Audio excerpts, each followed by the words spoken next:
वो अंततः अच्छा साबित होगा अगर उसे इस्तेमाल में लाने वाले लोग अच्छे होंगे। विश्व के सबसे बड़े लिखित संविधान के रचयिता डॉक्टर भीमराव अंबेडकर, जिन्हें अपने बचपन में घोर जातिवाद का सामना करना पड़ा।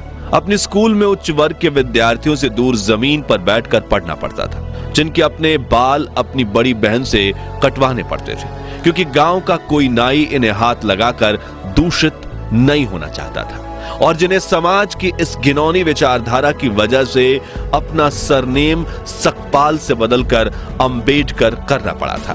फिर भी वो इतनी शिक्षा प्राप्त कर चुके थे कि उन्हें भारत का सबसे ज्यादा पढ़ा लिखा व्यक्ति माने जाने लगा।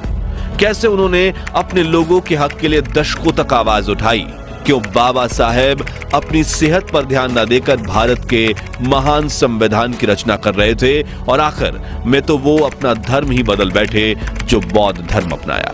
और इस धर्म को अपनाते वक्त उन्होंने कौन सी 22 प्रतिज्ञाएं ली थी जिन पर काफी विवाद हुआ था। आज जानेंगे बाबा साहब भीमराव अंबेडकर के जीवन से जुड़ी ऐसी ही कुछ अनसुनी अनकही बातें। लेकिन उसके पहले नए दर्शक जल्दी से चैनल को सब्सक्राइब कर दीजिए।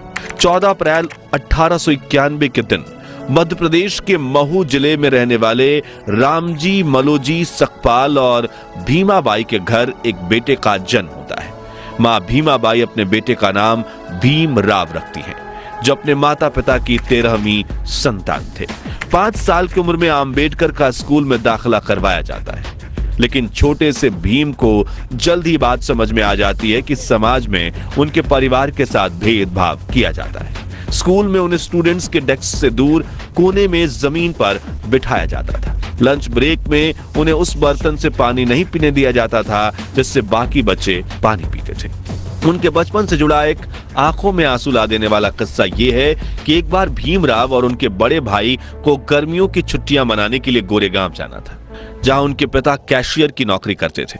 दोनों भाई ट्रेन में बैठकर गोरेगांव पहुंच जाते हैं, लेकिन काफी देर इंतजार करने के बावजूद उनके पिता रामजी सकपाल उन्हें लेने के लिए स्टेशन नहीं पहुंचते। भीमराव और उनके भाई ने साफ सुथरे कपड़े पहन रखे थे और उनके चेहरे पर मासूमियत झलक रही थी। जो देख स्टेशन मास्टर इनके पास आकर पूछता है, तुम कौन हो और कहां जा रहे हो? तभी भीमराव बिना कुछ सोचे समझे ये बता देते हैं कि वो महार जाति के दलित हैं, जो सुनकर स्टेशन मास्टर के चेहरे के भाव बदल जाते हैं और वो इन्हें बिना कुछ कहे वहां से चला जाता है। कुछ देर बाद दोनों भाई अपने पिता तक पहुंचने के लिए एक बैलगाड़ी किराए पर लेने की सोचते हैं, लेकिन बैलगाड़ी चालकों तक की भी बात पहुंच चुकी थी कि ये लोग अछूत और अस्पृश्य वर्ग के हैं और वो इनसे बात भी नहीं करना चाहते थे। काफी ठोकरें खाने के बाद एक बैलगाड़ी वाला इन्हें सवारी देने के लिए मान गया, लेकिन उसने इनसे दोगुना किराया मांगा और कहा बैलगाड़ी तुम्हें खुद ही चलानी होगी, और वो बैलगाड़ी से पैदल चलने लगा क्योंकि उन्हें इनसे दूषित होने का डर था। यह घटना भीम के दिमाग पर काफी गहरा प्रभाव डालती है, जिसके बाद उनका ध्यान हर उस घटना पर जाने लगता है जिसमें उन्हें लोगों ने अलग और अछूत महसूस करवाया था। इसी तरह गांव का कोई नाई इनके बाल भी नहीं काटता था, बल्कि इन्हें घर ही अपनी दादी से बाल या दीदी से बाल कटवाने पड़ते थे। इन्हें गांव के मुख्य कुएं से पानी खींचने पर मनाही थी और कोई बड़ा वर्ग इन्हें अपने घर में प्रवेश तक नहीं करने देता था। इसी तरह बचपन से ही भीम को जातिवाद का अनुभव हुआ और वो हमेशा इसे बदलने के बारे में सोचने लगे, लेकिन इस भेदभाव के बावजूद उन्होंने अपनी पढ़ाई लिखाई से ध्यान नहीं हटाया। भीमराव की किस्मत कुछ मायनों में अच्छी भी थी, जैसे कि स्कूल में कृष्ण जी केशव आम्बेडकर नाम के टीचर थे, जो ऊंची जाति के होने के बावजूद भीमराव को पसंद करते थे, और उन्होंने ही भीमराव सकपाल को अपनी सरनेम देकर भीमराव अंबेडकर बनाया था, ताकि उच्च शिक्षा के दौरान उनके साथ भेदभाव ना हो। साथ ही पिता रामजी मालोजी सकपाल बेटे भीमराव को अच्छी शिक्षा दिलवाने के लिए मुंबई ले आए। अब ये शहर तो बहुत ही आधुनिक था, लेकिन यहाँ भी दलितों के प्रति लोगों की सोच उतनी ही छोटी थी। इसलिए जब भी भीमराव अंबेडकर की असली पहचान सामने आती, उन्हें जातिवाद का सामना करना पड़ता। खैर, पढ़ाई में ध्यान देते हुए उन्होंने 17 साल की उम्र में मैट्रिक की परीक्षा पास कर ली। अपने समुदाय में मैट्रिक पास करने वाले वो पहले इंसान थे। इसी साल भीमराव की शादी रामाबाई से करवा दी गई, मगर शादी के बाद भी भीम ने पढ़ाई जारी रखी और अगली इंटरमीडिएट परीक्षा डिस्टिंक्शन के साथ पास की।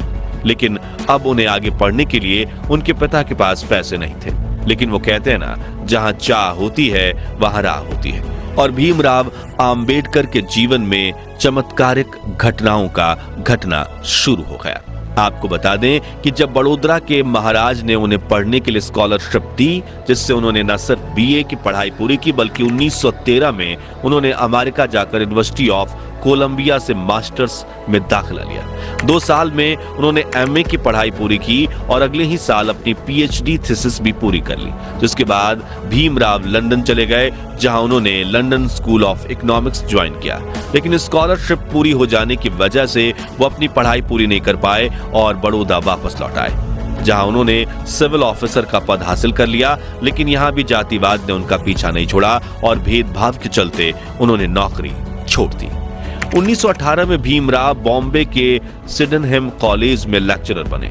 साथ ही उन्होंने दलितों की आवाज दुनिया तक पहुंचाने के लिए मराठी अखबार मुक नायक की भी शुरुआत की, क्योंकि अपने धर्म की वजह से वो इतनी ठोकरें खा चुके थे कि अब उन्हें समझ आ रहा था कि अब अपना हक पाने के लिए उन्हें आवाज उठानी पड़ेगी।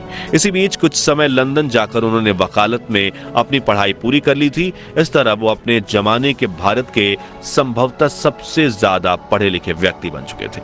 डॉक्टर भीमराव बाबा साहब अम्बेडकर को शुरू से ही पढ़ाई से काफी लगाव था, इसलिए उनके पास भारत की सबसे बड़ी पर्सनल लाइब्रेरी हुआ करती थी।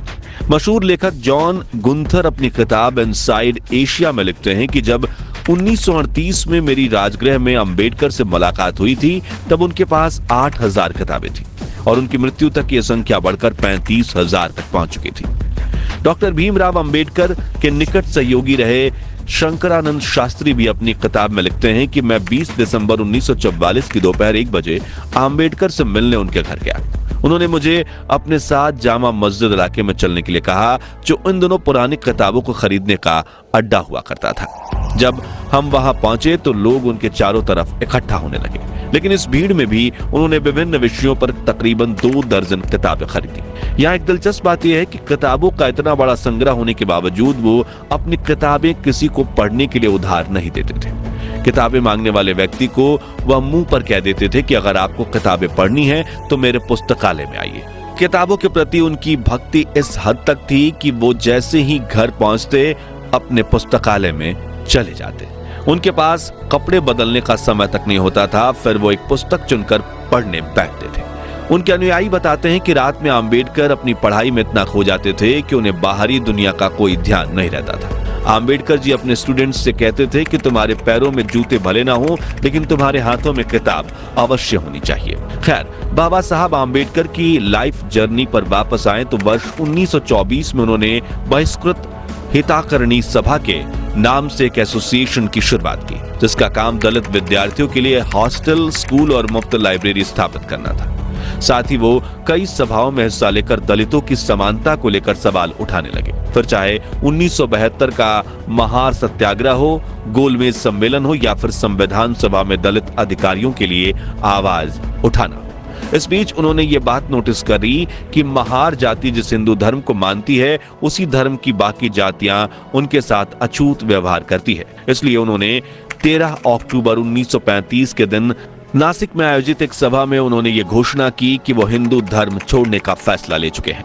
पहले तो महार जाति के कुछ लोगों को झिझक हुई, लेकिन 1936 में बाबा साहब ने महार सम्मेलन में मुक्ति कोण पथे यानी मुक्ति क्या है नाम से एक भाषण दिया, जिसमें उन्होंने तर्क के साथ समझाया कि दलितों को अपना धर्म परिवर्तन क्यों करना चाहिए। लेकिन अगले 20 साल तक वो ये तय नहीं कर पाए कि उन्हें कौन सा धर्म अपनाना चाहिए। शुरुआत में बाबा साहब का झुकाव इस्लाम धर्म की ओर था, फिर उन्हें आर्य समाज और सिख धर्म अपनाने का भी सुझाव दिया गया, जिसके बाद उन्होंने ईसाई धर्म के इतिहास को समझने की कोशिश की और दुनिया के कई धर्म तलाशे। लेकिन फिर 1955 में उन्होंने बौद्ध धर्म अपनाने का फैसला लिया। लेकिन उन्होंने बौद्ध धर्म ही क्यों चुना? तो इस सवाल का जवाब उन्होंने खुद अपने article Buddha and the future of his religion में दिया है, जिसमें उन्होंने लिखा है कि हिंदू, ईसाई, इस्लाम और बौद्ध धर्म की गहरी तुलना करने के बाद कहा कि बुद्ध किसी ईश्वर के पुत्र, पैगंबर या खुद ईश्वर नहीं बल्कि एक इंसान होने का दावा करते हैं। उन्होंने एक इंसान के रूप में ही अपने धर्म का प्रचार प्रसार किया। साथ ही गौतम बुद्ध ने कभी भी चमत्कार या अलौकिक शक्ति का दावा नहीं किया और इससे काफी ज्यादा